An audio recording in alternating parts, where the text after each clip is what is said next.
Soleil Chapelle on holosensory semiotics and creative process methodology. Let's welcome Soleil.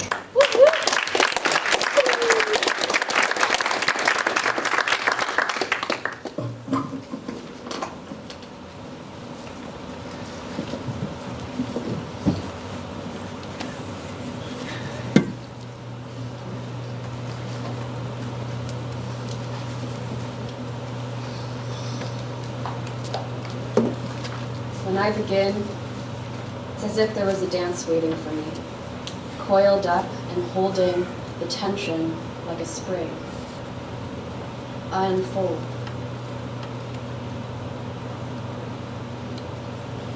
Wake up your daydream, I long for the same thing.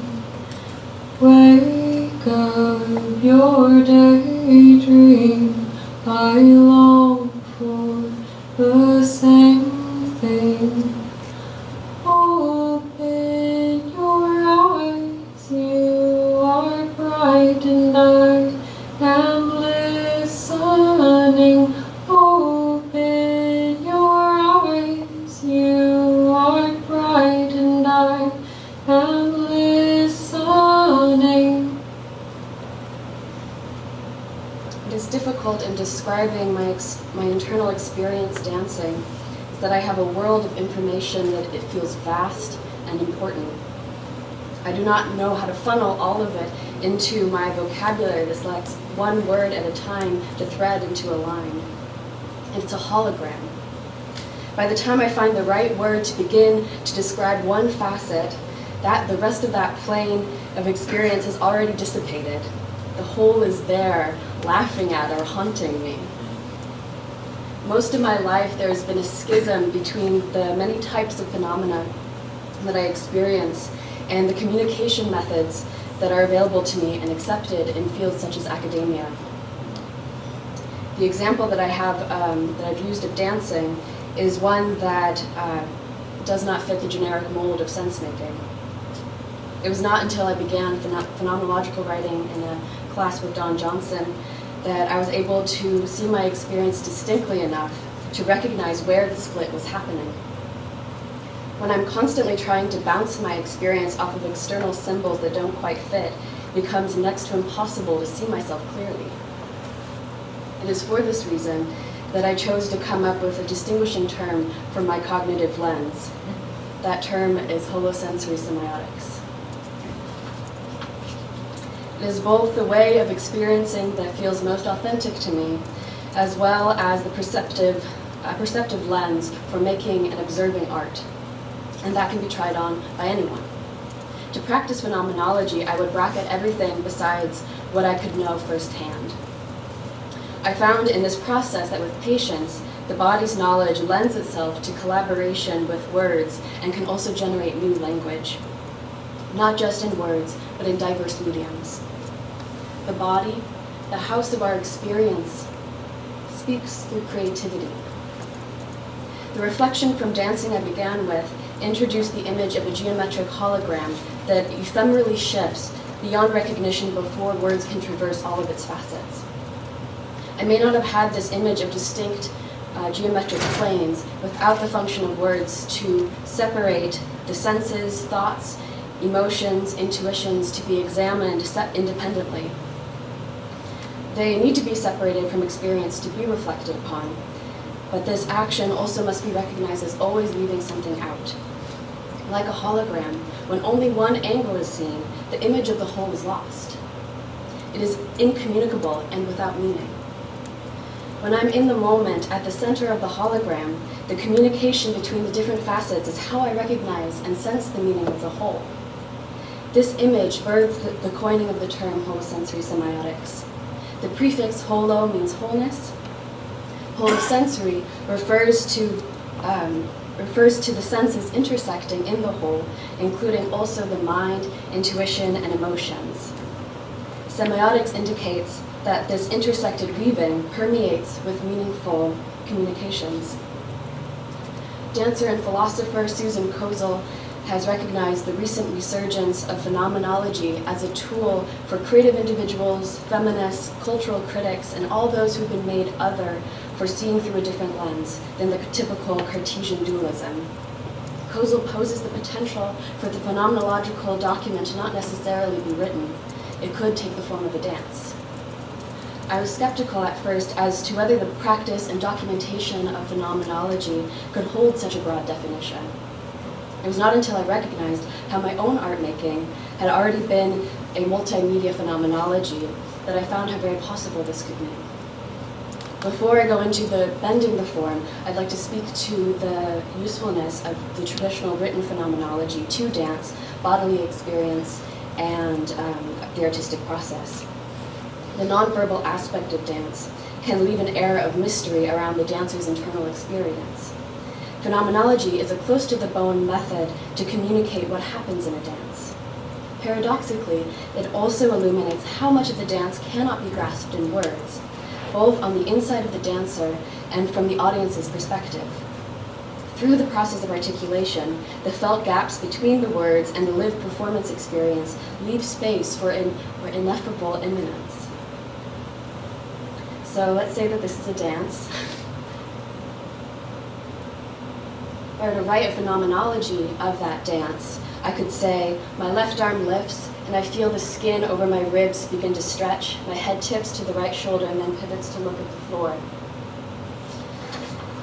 From that same dance, I could also write it as, I am an aching torso out of which an arm reaches. My hand finds air and a sparkling tingle of sensation. My eyes meet the dull color of the carpet, and it reflects the same sensation that I have at the front of my skull. Each method of description sheds light on a different layer of experience. The practice reveals gems that may not have been noticed without reflection. Yet no matter how much I write, something of the dance will be missing. Words will always arrive at a threshold of failure as they reach out to touch lived experience.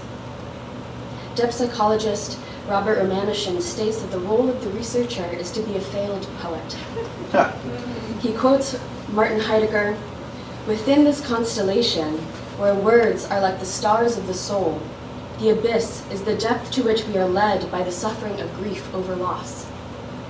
The loss Heidegger speaks of is like the hologram image. In any expressive transmission, there is always a gap or a missing perspective of the whole.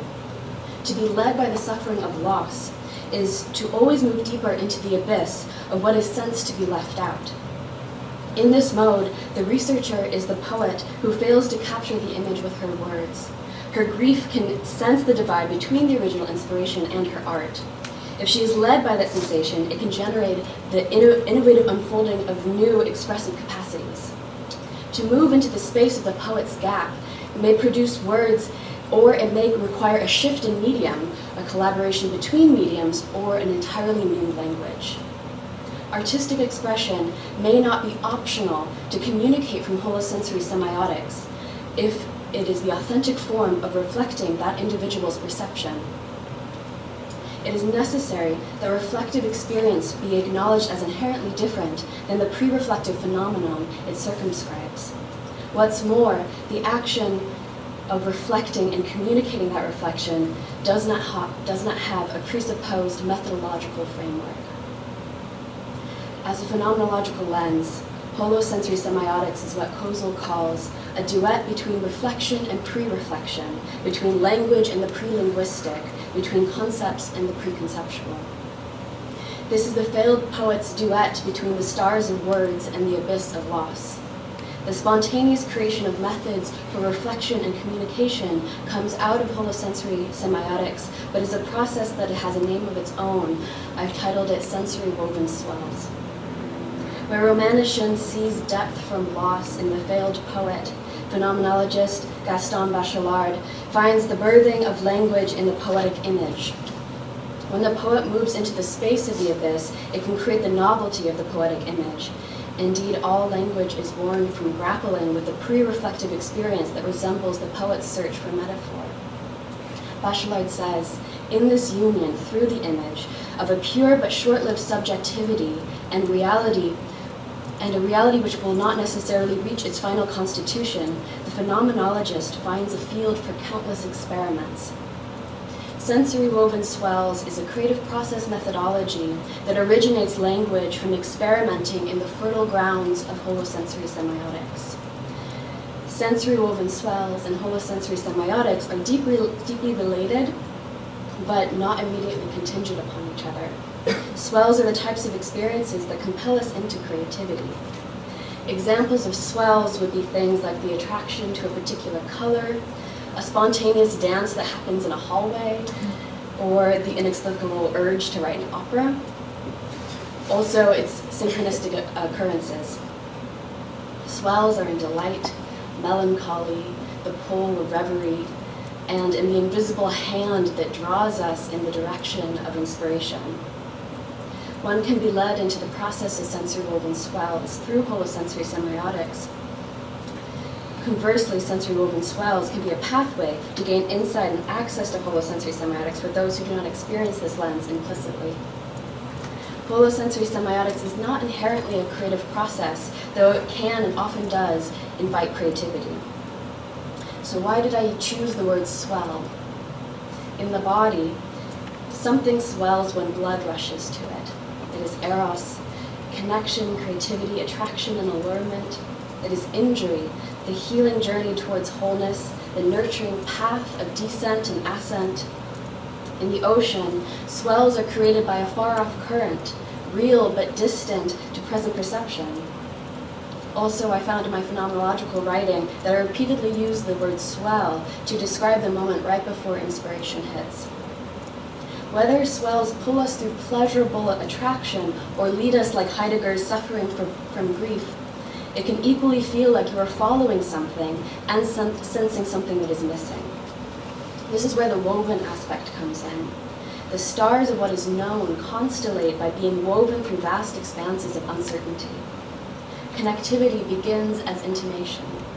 Swells can compel us into creativity by sometimes distinguishable, sometimes murky patterns from acausal events. They communicate through synchronicity.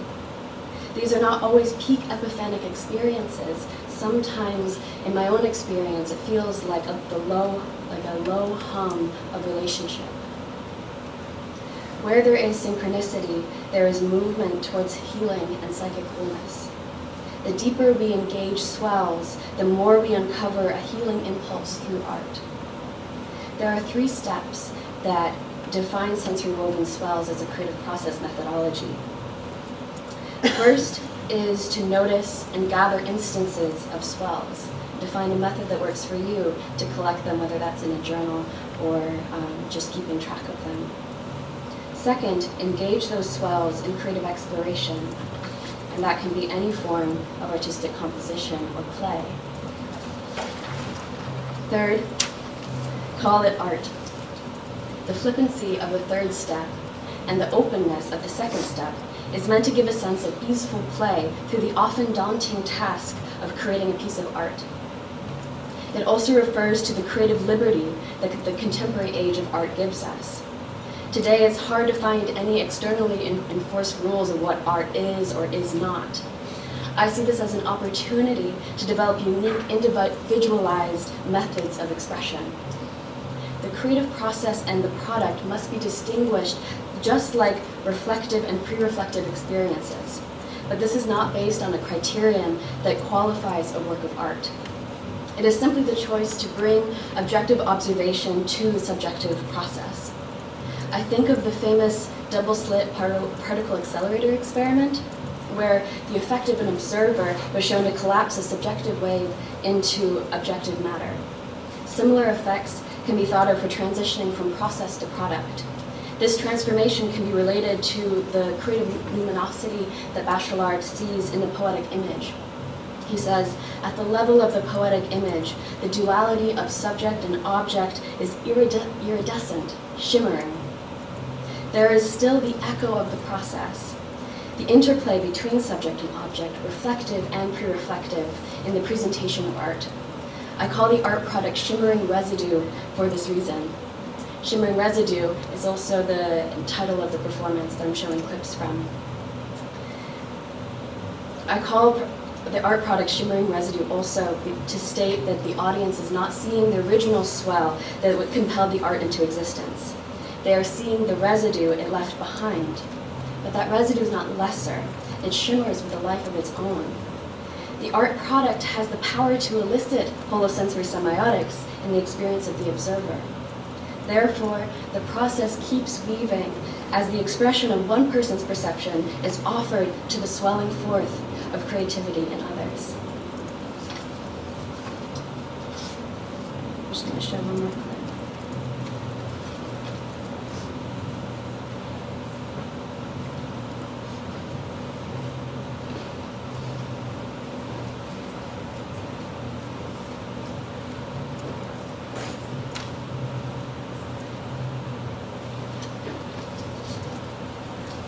And all you'll write will inspire what we hoped would come. Tonight this light will break from your skull. You know your bones were built as your home. You know your bones were built as your home. Falling softly into your mind. Falling softly into your mind. Falling softly into your mind. Falling softly into your mind. And all you'll write will inspire what we hoped would come. Tonight this light will break from your skull. You know your bones were built as your home. You know your bones were built as your home. Wake up your daydream. I long for the same thing. Wake up your daydream. I long for the same thing. Wake up your daydream. I long for the same thing. Wake up your daydream. I long for the same thing.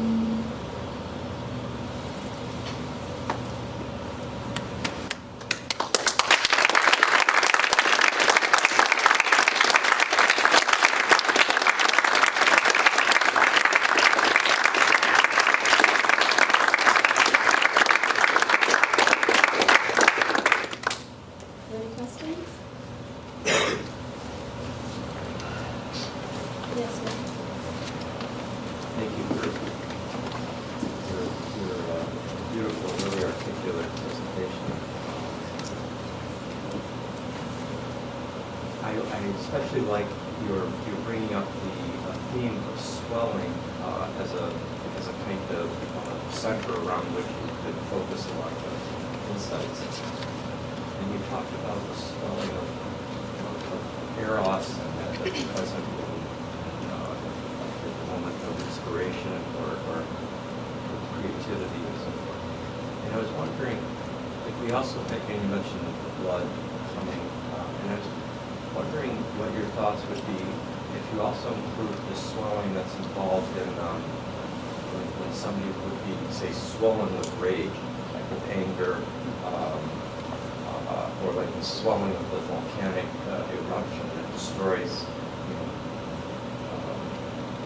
mountain or a city, sides, etc. That's also swelling and crystal and elemental. And it seemed like we would probably have some insights that would be relevant, that you could pull in that whole dimension of our embodied life. Thank you for that. I think what that brings up in me immediately is the way in which destruction is also a part of the creative process, and how I think about incorporating those like the larger volcanic versions of swells to not just be one-sided with how the creative process comes forward, because as we've seen through modern art forward, the artistic impulse is often incredibly destructive and destructive towards the self, and that breaking down is also an important part of the process.